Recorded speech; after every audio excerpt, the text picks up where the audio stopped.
संघमित्रा को भी धम्म के प्रचार प्रसार के लिए उन्होंने पूरी दुनिया में भेजा। तो आज यहाँ से एक संदेश जाता है कि ये सरकार 75 साल से हमारे धैर्य की परीक्षा ले रही है। वो देखना चाहती है बौद्ध लोगों में कितना धैर्य है। कुछ लोग चाहते हैं कि हम अहंकारी हो जाएं, कुछ लोग चाहते हैं कि ये आंदोलन हिंसक हो जाए, लेकिन हमें सम्राट अशोक से ही सबक लेना चाहिए कि सम्राट अशोक हिंसा से महान नहीं बने। सम्राट अशोक त्याग से, करुणा से, प्रज्ञा से महान बने। और सरकार के पास तमाम तरह के तरीके होते हैं, सरकार के पास तमाम तरह की एजेंसियां होती हैं। हिंसक आंदोलन हमेशा सरकार कुचल दिया करती है। अगर हिंसा से जीत होती तो आपको पता है नॉर्थ ईस्ट में भी कई आंदोलन चले मुक्ति के, सब कुचल दिए। कश्मीर के अंदर चला, पंजाब के अंदर चला, सारे कुचल दिए। लेकिन ये बौद्धों का आंदोलन क्यों धीरे धीरे बढ़ रहा है, क्यों सफलता की तरफ आगे बढ़ रहा है? कौन से ऐसे कारण हैं कि देश के प्रधानमंत्री अभी आरएसएस मुख्यालय नागपुर गए, लेकिन वहां से फिर दीक्षा भूमि जाकर तथागत बुद्ध को नमन किया। वो ये संदेश देना चाहते हैं कि मैं भी बुद्ध को मानता हूं। लेकिन इससे काम नहीं चलेगा मोदी जी। नीतीश कुमार जी को तो मैंने खुद सुना, ये कहते हैं कि मैं बौद्ध धर्म को मानता हूं। अगर बौद्ध धर्म को मानते हो तो नीतीश जी बीटी एक्ट 1949 इस एक्ट को एक सेकंड के अंदर, आप चाहे तो एक सेकंड के अंदर खत्म कर सकते हैं। केवल एक अध्यादेश लाने की जरूरत है।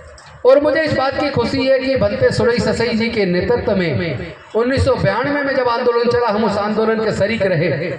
लाखों लोग उसमें शामिल हुए, बहुत बड़ी मात्रा में बौद्ध भिक्षु शामिल हुए। लेकिन हमारे नेतृत्वकर्ताओं के साथ छल किया। उस वक्त उनको शामिल कर लिया, लेकिन ये उनको प्रॉमिस किया कि इस समस्या का समाधान कर देंगे, लेकिन नहीं किया। लेकिन इस बार मैं निवेदन करूंगा तमाम आयोजक साथियों से, आदरणीय भिक्षु संघ से, किसी भी लालच में हम इस बार आने वाले नहीं हैं। इस बार मां बोधि मां विहार की मुक्ति तक आंदोलन चलना चाहिए। किसी कीमत पर आंदोलन इस बार रुकना नहीं चाहिए। देश की कई विधानसभाओं के अंदर विधायकों ने इस बार मां बोधि महाविहार की मुक्ति का आवाज को बुलंद किया है। देश की संसद में, लोकसभा के अंदर भी, राज्यसभा के अंदर भी, यहाँ तक कि इस राज्यसभा में विपक्ष के नेता कांग्रेस के राष्ट्रीय अध्यक्ष मल्लिकार्जुन खड़गे जी ने भी मां बोधि महाविहार के मुद्दे को बहुत मजबूती के साथ रखा है। उधर कुशवाहा जी ने भी रखा है, चंद्रशेखर जी ने भी रखा है, मुकुल वासनिक जो महासचिव उन्होंने भी रखा है, वर्षा गायकवाड़ जी ने भी रखा है, पप्पू यादव जी ने भी रखा है, डॉक्टर नितिन राउत जी ने वहां विधानसभा महाराष्ट्र में रखा है, चंद्रकांत इंडोरे जो राष्ट्रीय महासचिव हैं, राज्यसभा सांसद हैं, उन्होंने भी उठाया।